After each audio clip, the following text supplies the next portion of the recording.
With the last supply-demand report of the year released from USDA, attention now turns to South America. Farm Journal's Tyne Morgan has more on what to keep an eye on there. Thanks so much, Clinton. Matt Bennett, as well as Arlan Suderman, joining us now to break down this report. You know, not a lot in this report, Arlan. That is typical of a December report, but let's focus on South America. USDA really didn't make a lot of changes there. Was that expected?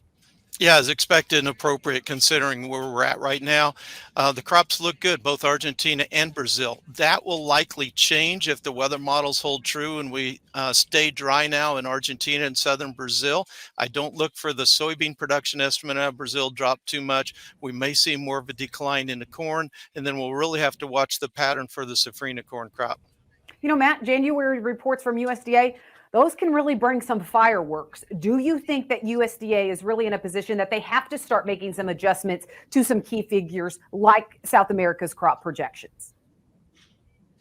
I think when we get to January, we're going to know a little bit more. Maybe we're not going to know quite enough yet, but you know, as we talked about earlier, the crop looks good right now. The problem is that La Nina is still in effect.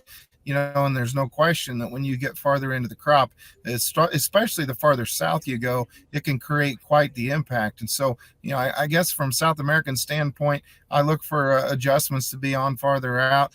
January, you might see some minor adjustments, but I think the farther you get into the spring time frame, you're going to learn everything that you really need to know. I think the bigger adjustments I see for the January crop report might have to do with maybe some old crop stocks on corn. Be very interesting to see how they look at demand moving forward. All right, Arlan and Matt, thank you so much. Well, speaking of weather, let's take a quick break, and then we'll have weather here on Ag Day. To contact Matt Bennett at Ag Market, call 844-4AG-MARKET or visit their website at www.agmarket.net.